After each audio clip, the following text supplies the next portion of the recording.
Hello friends, welcome back to Anvesha channel. आज हम लोग पढ़ेंगे मैला आंचल। ठीक है, मैला आंचल एक आंचलिक उपन्यास है। ठीक है, इसको हम लोग विस्तार से पढ़ेंगे। और मैला आंचल के रचनाकार फणीश्वर नाथ रेणु हैं। ठीक है, चलिए हम लोग पढ़ना स्टार्ट करते हैं।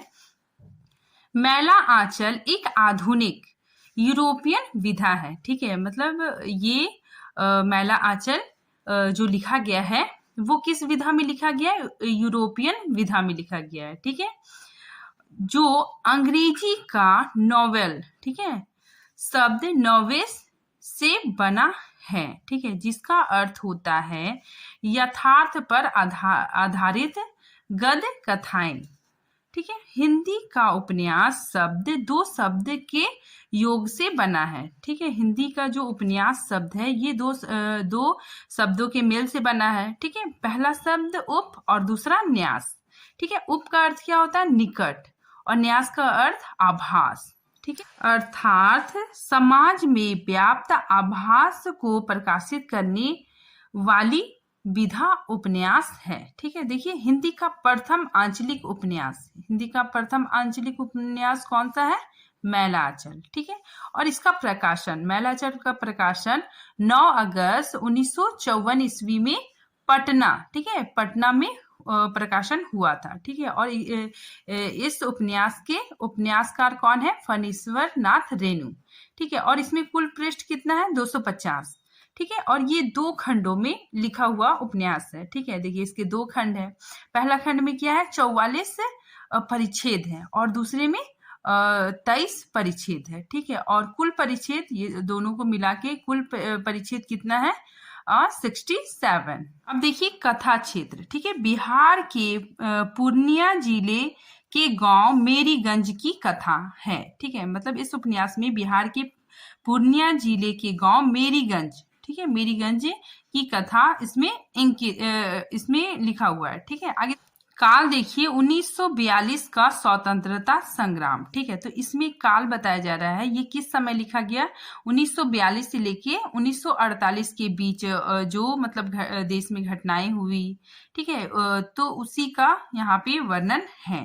ठीक है, फिर देखिए नायक, इसमें कोई नायक नहीं है। ठीक है, मतलब आंचल ही नायक है, पूरा आंचल ही क्या है? नायक है।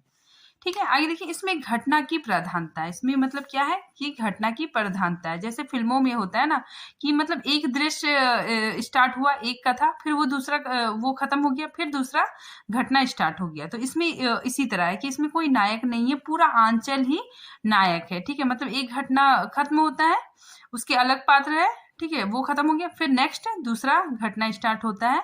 ठीक है, फिर उसके अलग अलग पात्र है, तो इस तरह घटनाक्रम चलता है। ठीक है, आगे देखिए नाटकीयता एवं किस्सा गोई शैली का प्रयोग किया गया है। ठीक है, तो इस उपन्यास में नाटकीयता और किस्सा गोई शैली में ये लिखा गया है। ठीक है, कुल पात्र, अगर इनके पात्रों की बात करेंगे तो कुल पात्र कितना है? 275। ठीक है, लगभग। फिर आगे देखिए पूरा गांव जातिगत टोलियों में बटा हुआ है। ठीक है, तो ये क्या है? गांव पूरा मतलब टोली, ठीक है, मतलब टोलियों में बटा हुआ, सबका अलग अलग मतलब टोली है।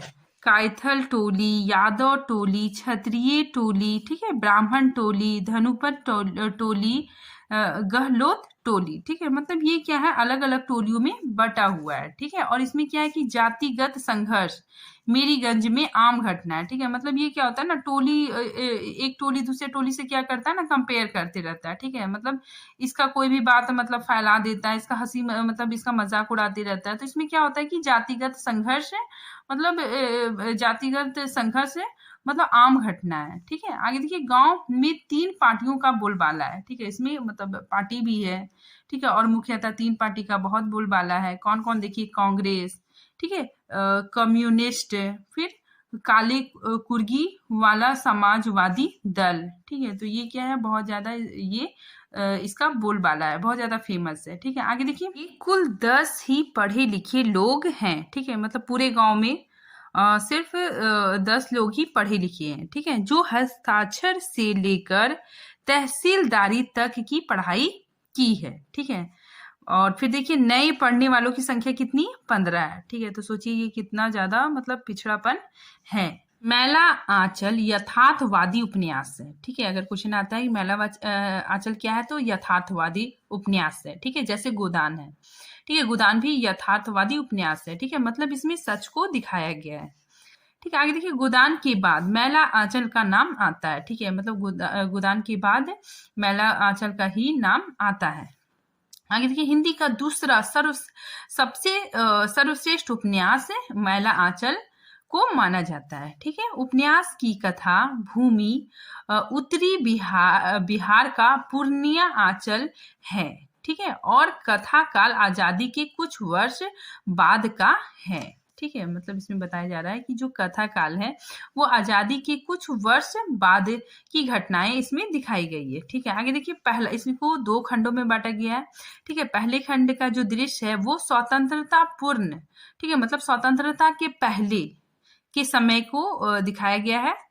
तो इसमें यही बताया जा रहा है कि स्वतंत्रता पूर्व के गांव का चित्रण। ठीक है, मतलब स्वतंत्रता के पहले गांव का क्या मतलब स्थिति थी, ठीक है, देश की क्या स्थिति थी, उसका चित्रण किया गया है। और दूसरे खंड में जो स्वतंत्रता के बाद जब हमारा देश आजाद हो गया, ठीक है, तो उसके बाद जो बदलते हुए गांव के जीवन के बिखराव और टूटन का चित्रण है। ठीक है, आगे देखिए, यहाँ पे आप अच्छे से समझ सकते हैं कि इसमें देखिए 1942 से लेकर 1948 तक की राजनीतिक गतिविधियों का अंकन इस उपन्यास में किया गया है। ठीक है, तो ये उपन्यास का जो काल है वो 1942 से लेकर 1948 के बीच की जो घटनाएं हैं, ठीक है, उसी का मतलब अंकन किया गया है। ठीक है, उसी का वर्णन इस उपन्यास में किया गया है। ठीक है, आगे देखिए, इस उपन्यास के लिए रेणु जी को पद्मश्री, ठीक है, पुरस्कार मिला है। ठीक है, यह रेणु जी की प्रथम उपन्यास है। ठीक है, मतलब देखिए, फणीश्वर नाथ रेणु जी ने पहली बार लिखने का प्रारंभ किया और पहली बार में ही बहुत अच्छा उपन्यास लिखा। ठीक है, तो ये रेणु जी का प्रथम उपन्यास मैला आंचल है। ठीक, आगे देखिए, मैला आंचल रेणु द्वारा कृत गोदान उपन्यास के बाद हिंदी साहित्य का सर्वश्रेष्ठ उपन्यास माना जाता है। ठीक है, और मैला आंचल का प्रकाशन कब हुआ था? 1954 में हुआ था। ठीक है, ये बहुत इंपॉर्टेंट है, इसीलिए मैंने इसको दोबारा लिखा है। ठीक है, एग्जाम में क्वेश्चन आता है तो फिर आप इसको मतलब अच्छे से कर सकते हो। यहाँ पे देखिए, मैला आंचल की भूमिका में रेणु जी स्वयं लिखते हैं। ठीक है, मतलब कवि स्वयं लिखते हैं कि ये मैला आंचल क्या है? आंचलिक उपन्यास है। ठीक है, इसलिए ये लिखते हैं कि ये है मैला आंचल एक आंचलिक उपन्यास व कथानक है। ठीक है, जिसमें पूर्णिया जिला, ठीक है, जिसमें फूल भी है, जिसमें क्या है? फूल भी है, ठीक है, धूल भी है, गुलाब भी है, कीचड़ भी है, सुगंध भी है। ठीक है, और मैं किसी से दामन बचाकर भी नहीं आया। ठीक है, तो इसमें लेखक बता रहे हैं कि ये जो उपन्यास है इसमें मतलब सब कुछ भी है, फूल है, धूल भी है, गुलाब भी है, कीचड़ भी है, मतलब सब कुछ है, और मैं किसी से दामन बचाकर नहीं लिख रहा हूँ। ठीक है, मतलब सब कुछ जैसा है मैंने सब कुछ उसको बहुत अच्छे से लिखने का प्रयत्न किया है। आगे देखिए, फिर रेणु जी अपनी भूमिका में लिखते हैं कि यह मैला आंचल उपन्यास कथानक है पूर्णिया।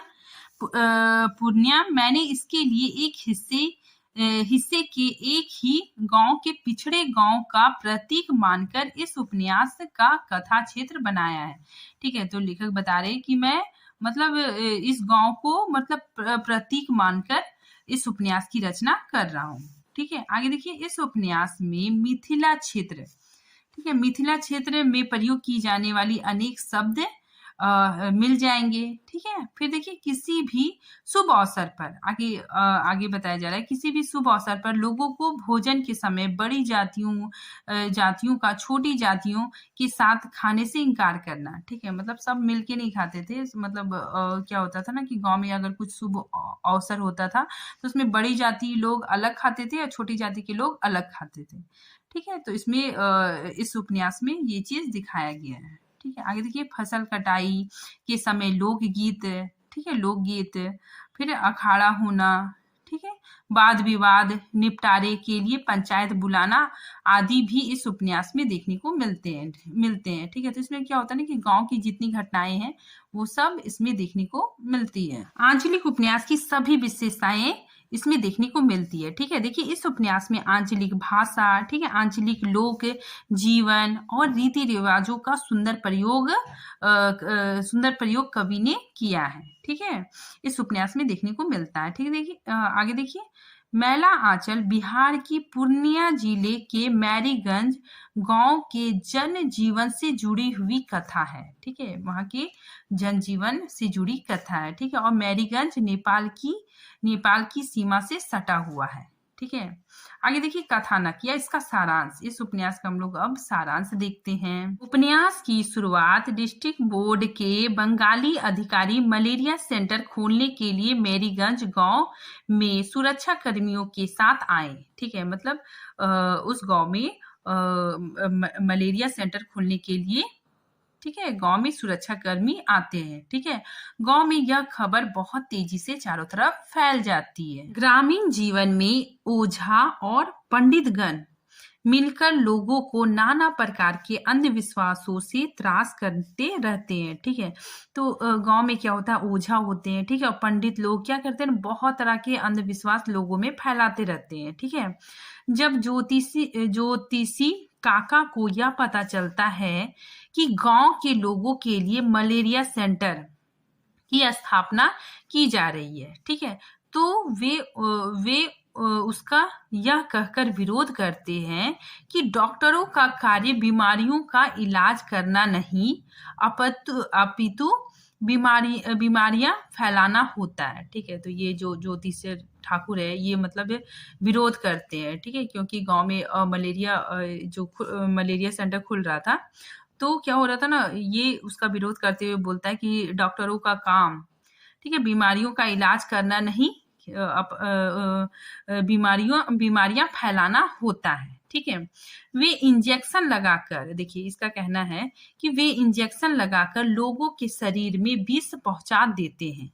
ठीक है, और जबकि कुओं में, ठीक है, जहां से लोग पानी ले जाते हैं, कुओं में लाल दवा डालकर हैजा फैला देते हैं। ठीक है, उनकी पत्नी, मतलब इनकी पत्नी प्रसव पीड़ा में मर जाती है। ठीक है, किंतु कूप मंडुकता मतलब अंधविश्वास के कारण वे इस तथ्य को सहन नहीं कर पाते हैं कि किसी पुरुष डॉक्टर द्वारा उनकी पत्नी के पेट का ऑपरेशन करके बच्चे को बाहर निकाला जाए। ठीक है, मतलब इनकी पत्नी मर जाती है और ये इलाज नहीं करवाते हैं। ठीक है, क्योंकि इन्हें पसंद नहीं था कि कोई पुरुष डॉक्टर इनकी पत्नी का मतलब पेट में ऑपरेशन करके बच्चा निकाले। ठीक है, इनको ये चीज मतलब पसंद नहीं था, बहुत रूढ़िवादिता थे, तो इसी वजह से क्या होता है कि इनकी पत्नी की मृत्यु हो जाती है। WG मार्टिन, ठीक है, ये कौन थे, अंग्रेज, ठीक है, ने गांव में बड़ी इमारत कोठी बनाई। ठीक है, मतलब ये जो अंग्रेज थे ये पहले बंगाल में रहते थे। ठीक है, फिर ये इस गांव में आए। ठीक है, ये नील की खेती मतलब करवाते थे। ठीक है, तो ये इस गांव में आए और इन्होंने गांव में एक बड़ी इमारत, ठीक है, बड़ी इमारत बनवाई। ठीक है, गांव का नाम मेरीगंज एक अंग्रेज साहब WG मार्टिन की पत्नी मैरी पर रखा गया। ठीक है, इन्हीं की पत्नी के नाम पे इस गांव का नाम रखा गया। ठीक है, कैसे, देखिए मैरी, ठीक है, मैरी जब यहाँ पे आई तो यहाँ पे क्या था ना, बहुत ज्यादा मतलब मलेरिया फैला हुआ था। ठीक है, और इसकी वजह से मैरी का ठीक से इलाज नहीं हुआ और वो मर गई। ठीक है, देखिए यहाँ पे देखिए कि मैरी का निधन गांव आने से सप्ताह के अंदर, मतलब एक सप्ताह के अंदर ही मलेरिया बुखार से हो जाता है। ठीक है, तभी से मैरीगंज में मलेरिया डिस्पेंसरी सेंटर खोलना मार्टिन का सपना बन जाता है। ठीक है, उन्हें बहुत बुरा लगता है, उसकी पत्नी मर जाती है, तो वो सोचते हैं कि मैं यहाँ पे मतलब मलेरिया डिस्पेंसरी खोलूंगा। ठीक है, ये उनका सपना बन जाता है। ठीक है, मार्टिन डिस्पेंसरी मलेरिया के इलाज के लिए अस्पताल ना खुल पाने के कारण, ठीक है, अस्पताल वहां पे नहीं खुलता है, इसकी वजह से वे पागल हो जाते हैं। ठीक है, और पागल होके मतलब फिर वो मर जाते हैं। मार्टिन के मरने के 35 साल बाद गांव में मलेरिया सेंटर खुलने की बात होती है। ठीक है, डॉक्टर प्रशांत ने डॉक्टर की पढ़ाई पटना मेडिकल कॉलेज से की। ठीक है, 1942 के आंदोलन में डॉक्टर प्रशांत ने हिस्सा लिया। ठीक है, और 1946 में विदेश जाने के बजाय मेरीगंज में मलेरिया सेंटर खोलने का निर्णय लेते हैं। ठीक है, मतलब ये जो डॉक्टर प्रशांत है ये मतलब विदेश नहीं जाते हैं और गरीबों का मतलब सेवा करना ही अपना धर्म समझते हैं, इसीलिए वे मेरीगंज में आ जाते हैं। ठीक है, तो मेरीगंज में मलेरिया सेंटर खोलने का निर्णय लेते हैं और यहीं पर मलेरिया और कालाजार पर शोध करने का निर्णय लेते हैं। ठीक है, और साथ में यहाँ के लोगों को इलाज भी करना चाहते हैं। ठीक है, और डॉक्टर प्रशांत मलेरिया सेंटर का इंचार्ज बनकर मेरीगंज गांव आ जाते हैं। ठीक है, तो डॉक्टर प्रशांत मलेरिया सेंटर के इंचार्ज बनकर मेरीगंज गांव आ जाते हैं कि डॉक्टर प्रशांत सबसे पहले कमली का इलाज करते हैं। ठीक है, जो तहसीलदार विश्वनाथ प्रसाद की बेटी थी। ठीक है, उसे डॉक्टर प्रशांत ठीक कर देते हैं। ठीक है, कमली डॉक्टर प्रशांत से प्रेम करने लगती है। ठीक है, फिर अंत में क्या होता है कि दोनों की शादी हो जाती है। ठीक है, आगे देखिए, मेरीगंज बिहार का एक बड़ा पिछड़ा हुआ गांव है। ठीक है, जिसमें उच्च वर्ग, निम्न वर्ग, ठीक है, धनी, निर्धन सभी वर्गों, ठीक है, जाति के लोग रहते हैं। ठीक है, कुल 12 वर्ण, ठीक है, 12 जाति के लोग यहाँ पे रहते हैं। ठीक है, सबकी अपनी अपनी टोली है। ठीक है, गांव में 3 प्रमुख जातियां हैं। ठीक है, गांव में 3 प्रमुख जातियां हैं। ठीक है, कायकत, फिर राजपूत और यादव। ठीक है, देखिए, कायस्थल टोली का मुखिया कौन है? विश्वनाथ प्रसाद। ठीक है, राजपूत टोली का मुखिया राम कृपाल सिंह। ठीक है, यादव टोली का मुखिया खिलावर यादव। इन टोली के लोगों में क्या होता है? पारस्परिक संघर्ष होते रहता है। ठीक है, देखिए, समूचा अंचल अंधविश्वास, शोषण, संघर्ष और निर्धनता एवं अशिक्षा से ग्रस्त है। ठीक है, मतलब ये संपूर्ण गांव क्या है? बहुत अंधविश्वासी है। ठीक है, और मतलब ये क्या है? अशिक्षित भी है। ठीक है, ये लोग मतलब निर्धनता, ठीक है, गरीबी के भी शिकार है। आगे देखिए, गांव में खाते पीते किसान भी थे। ठीक है, मतलब खाते पीते मतलब जिसके पास पैसा है वैसे किसान भी थे, पर 90% से ज्यादा किसानों के पास भरपेट भोजन, ठीक है, तन ढकने के लिए कपड़े और आवास मतलब घर भी नहीं थे। ठीक है, आगे देखिए, आजादी के पूर्व अंग्रेज नील की खेती करते थे। ठीक है, यहाँ पे नील की खेती करवाते थे। ठीक है, तो नील की खेती करते थे जिन्हें नीले साहब कहा जाता था। ठीक है, इन नीले साहब ने संथालों का शोषण कर खूब धन कमाया। ठीक है, तो अंग्रेज यहाँ पे नील की खेती करते थे। ठीक है, और संथालों का खूब शोषण करते थे। ठीक, रेणु जी ने मठ, ठीक है, मठ का जो महंत था सेवादास के माध्यम से धर्म के भीतर, ठीक है, धर्म के भीतर पनपते भ्रष्टाचार को भी उजागर करने का प्रयास किया है। ठीक है, मैला आंचल में लोक संस्कृति का भी जीवंत रूप देखने को मिलता है। ठीक है, मतलब वहाँ की लोक संस्कृति को लेखक ने बहुत अच्छे तरीके से लिखा है। ठीक है, गांव में मनाए जाने वाले विभिन्न पर्व, ठीक है, लोक संस्कृति का सुंदर वर्णन देखने को मिलता है। ठीक है, गांव के लोगों के चरित्र चित्रण करते हुए लेखक कहते हैं, ठीक है, लेखक कहते हैं कि गांव के लोग बड़े सीधे दिखते हैं। ठीक है, सीधे का अर्थ अगर अनपढ़, अज्ञानी और अंधविश्वास हो तो वास्तव में वे सीधे हैं। ठीक है, लेकिन वे जहां सांसारिक बुद्धि की बात आती है तो वे हम जैसों को दिन में 5 बार ठग लेंगे। ठीक है, मतलब सांसारिक बुद्धि की बात आती है तो वो हम जैसे लोगों को 5 बार ठग लेंगे। ठीक है, और तारीफ यह है कि ठगे जाने पर भी उनकी सरलता पर मुग्ध होने को मजबूर हो जाएंगे। ठीक है, मतलब हम ठगे जाने के बावजूद भी उनकी सरलता पे मतलब मुग्ध होने पे मजबूर हो जाएंगे। अब हम लोग देखते हैं वामन दास। ठीक है, ये भी एक पात्र है। ठीक है, ये कांग्रेस नेता है, ठीक है, जो गांधी की विचारधाराओं का समर्थन करता है, ठीक है, और ये बहुत ही मतलब अच्छा इंसान है, ठीक है, गांधी जी के नियमों का पालन भी करता है, ठीक है, और और फिर अंत में इसकी मृत्यु भी हो जाती है, ठीक है, क्योंकि जब मतलब पूर्वी पाकिस्तान से तस्करी का माल जा रहा था तो इसने रोका था, तो उसमें ही इसकी मृत्यु हो जाती है, ठीक है। फिर देखिए बलदेव क्या था, गांधीवादी विचारधारा का नेता है, ठीक है, लेकिन ये झूठा चरित्र वाला इंसान है, मतलब ये मतलब लोगों को मतलब सिर्फ देश के नाम पे लूटता है। मेरीगंज संपूर्ण देश की राजनीतिक वातावरण का ही प्रतीक है, ठीक है। गांधी जी ने स्वतंत्रता आंदोलन का संचालन जिन मूल्यों के आधार पर किया था, उन मूल्यों को अवसरवादी, ठीक है, मतलब स्वार्थी लोग, ठीक है, अवसरवादी नेताओं ने अपनी स्वार्थ पूर्ति हेतु किनारे कर दिया, ठीक है, मतलब अपनी स्वार्थ पूर्ति के लिए उसे किनारे रख दिया, ठीक है। यही इस उपन्यास का मूल आधार है, ठीक है, मूल चेतना है।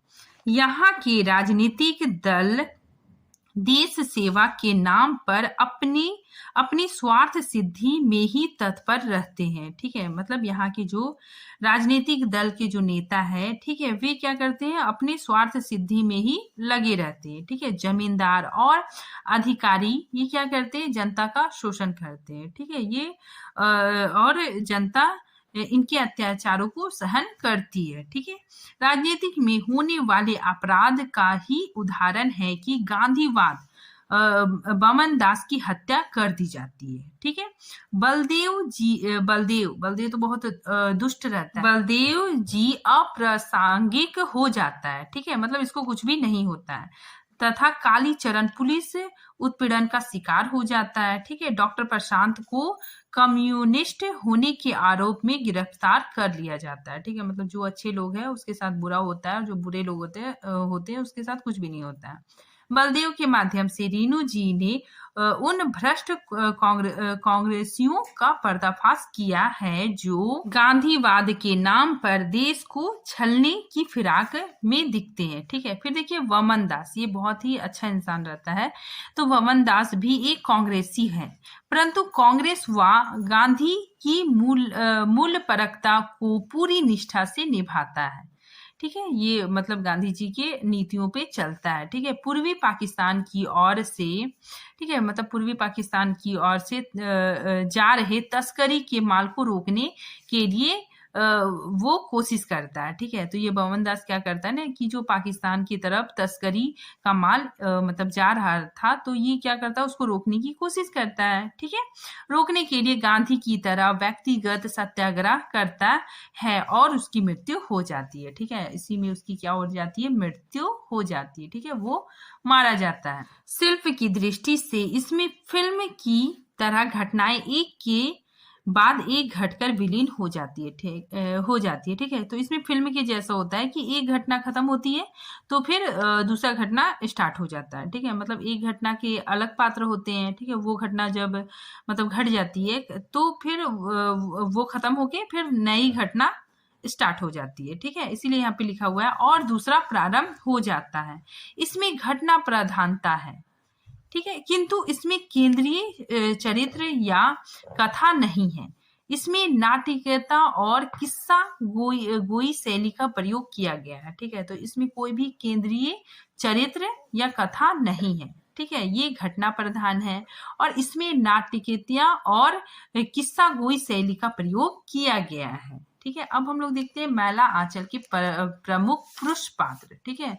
मैला आंचल में कौन कौन पुरुष पात्र है, देखिए डॉक्टर प्रशांत बनर्जी, ठीक है, बलदेव, कालीचरण, ठीक है, वमन दास, विश्वनाथ प्रसाद, फिर राम कृपाल सिंह, ठीक है, खिलावत यादव, फिर जोतकी, उसके बाद फिर महंत सेवादास, फिर महंत रामदास। हम लोग देखते हैं प्रमुख स्त्री पात्र कौन कौन है, लक्ष्मी, कमला, ठीक है, ममता, फुलिया और राम प्यारी, ठीक है। अब हम लोग देखते हैं प्रथम खंड में क्या क्या होता है। प्रथम खंड में महतो के थोथे आडंबरों का वर्णन है, ठीक है, गरीबों की बेबसी और शोषण का वर्णन इसमें दिखाया गया है। डॉक्टर प्रशांत के अनुसंधान कार्य का भी वर्णन है। राष्ट्रीय चेतना पार्टियों का परस्पर विद्रोह भी इसमें दिखाया गया है। ठीक है, अब देखते हैं खंड 2। खंड 2 में क्या क्या होता है? पुलिस के अत्याचारों का वर्णन है। मठ से झूठ का पर्दाफाश किया गया है। ठीक है, तहसीलदार की कुंठाओं का भी दर्शन देखने को मिलता है। गांधीवादी विचारधारा की रिक्तता, ठीक है, मतलब गांधीवादी विचारधारा मतलब खत्म होती नजर आती है। प्रशांत और कमला का विवाह हो जाता है। ठीक है, और प्रशांत मतलब यहाँ से जाने का फैसला कर लेता है। ठीक है, क्योंकि यहाँ के लोगों में कोई खास परिवर्तन नहीं होता है, तो इसीलिए ये जहाँ से आया था वहीं पे ये जाने का मतलब निर्णय ले लेता है। ठीक है, पटना वापस जाने का निर्णय ले लेता है। ठीक है, आज के लिए इतना ही है। Thank you friends.